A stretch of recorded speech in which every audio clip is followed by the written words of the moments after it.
Friends, मैं आप सभी का हमारे YouTube चैनल पर हार्दिक अभिनंदन करता हूं। दोस्तों, आज के इस वीडियो में मैं आपके लिए लेकर आ रहा हूं एक बेहतरीन जीएस सब्जेक्ट पॉलिटिकल साइंस। दोस्तों, इन क्लासेस में हम पॉलिटिकल साइंस पढ़ने वाले हैं, यानी कि भारतीय राज्य व्यवस्था। जो भी वीडियोज़ होगी उन सब की आपको जो वीडियो समय समय पर मिलती रहेगी। इसके लिए हमारे टेलीग्राम ज्वाइन करना पड़ेगा, वहाँ से आपको जो है डेली आपको पीडीएफ्स मिलती रहेंगी। तो दोस्तों, भारतीय राज्य व्यवस्था सब्जेक्ट हम पढ़ने वाले हैं। आज के इस वीडियो में हम बात करेंगे कि पॉलिटिकल साइंस कहाँ कहाँ पर इम्पोर्टेंट रहती है, किस किस एग्ज़ाम्स के लिए हमें जो है पॉलिटिकल साइंस पढ़नी चाहिए। दोस्तों, जब तक हमें पता नहीं चलेगा कि इस सब्जेक्ट में हमें क्या पढ़ना है, तब तक हम उस चीज़ पर कमांड नहीं कर पाएंगे। जो भी सीटेट की, बैंकिंग, एसएससी, रेलवे, एनटीपीसी या फिर अन्य कॉम्पिटिटिव एग्ज़ाम्स की तैयारी कर रहे हैं, उन सभी के लिए ये क्लासेस उपयोगी होने वाली है।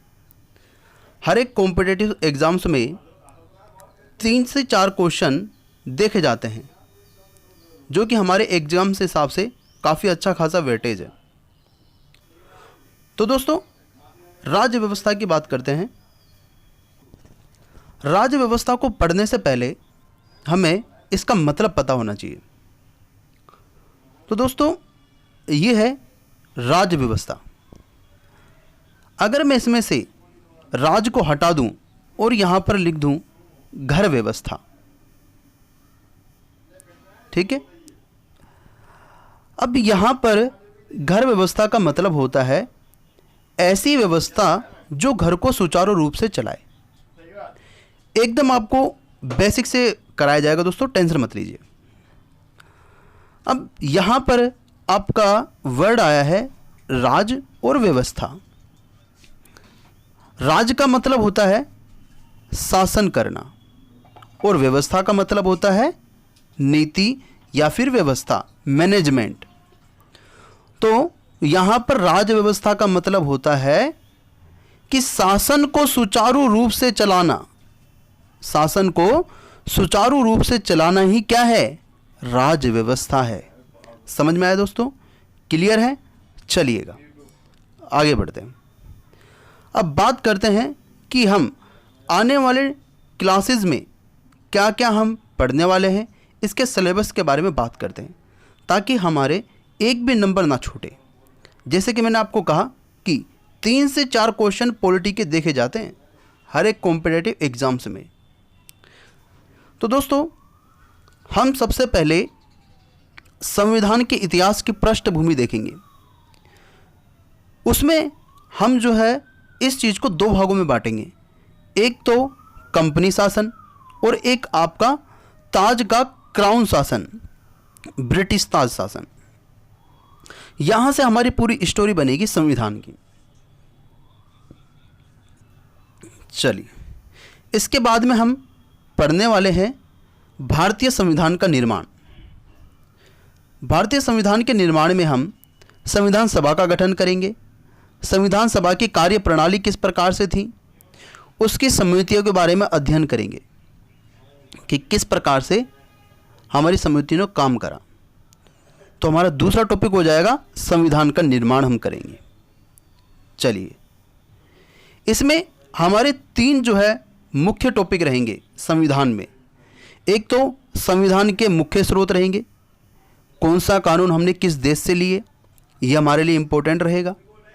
इसके बाद में संविधान के प्रस्तावना में क्या क्या बातें लिखी हुई है, ये चीज़ भी हमारे लिए इम्पोर्टेंट है। इसके बाद में है जो भारतीय संविधान बना उसकी क्या क्या विशेषताएं हैं। तो ये 3 चीज़ें हमारे लिए बहुत ही ज़्यादा महत्वपूर्ण रहने वाली है।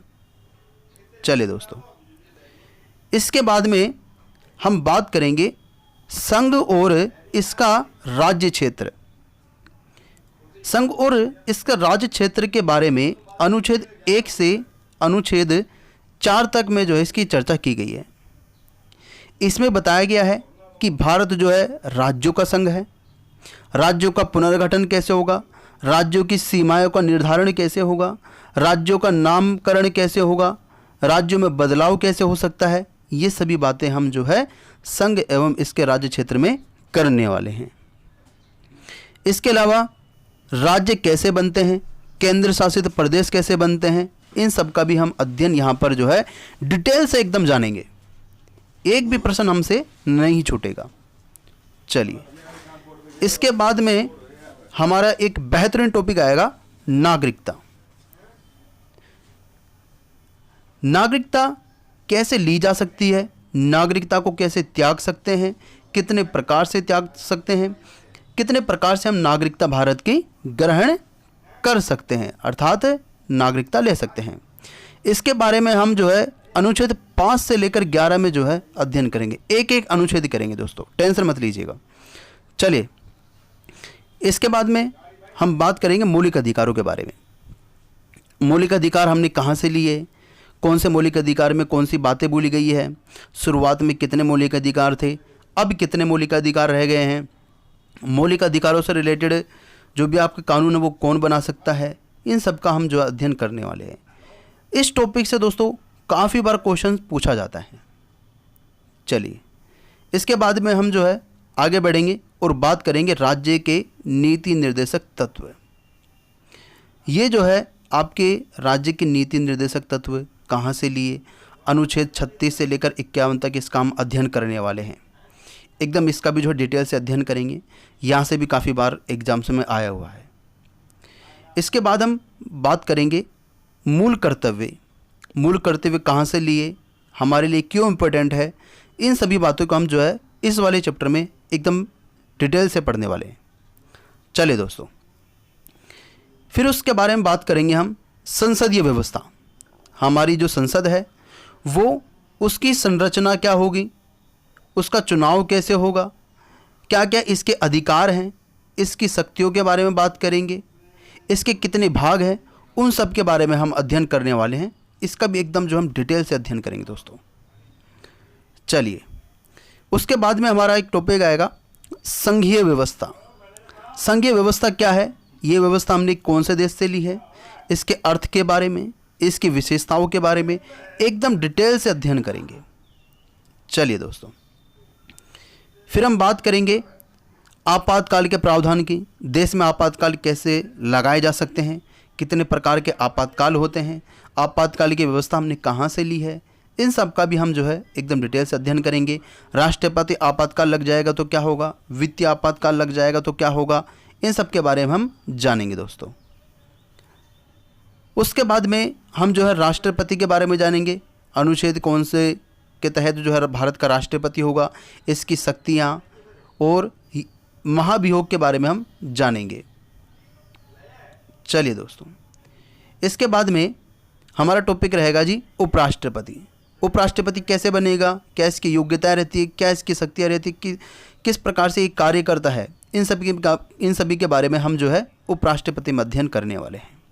चलिए, इसके बाद में हमारा रहेगा जी प्रधानमंत्री। प्रधानमंत्री की नियुक्ति कौन करेगा जी, इसकी शपथ कौन दिलाता है, इसका वेतन, इसकी शक्तियाँ, इसके कार्य, इन सभी के बारे में हम जो है जब हम प्रधानमंत्री टॉपिक करेंगे तब हम एकदम जो है डिटेल से इसकी जानकारी लेंगे। चलिए दोस्तों, फिर हम बात करेंगे हमारी संसद के बारे में।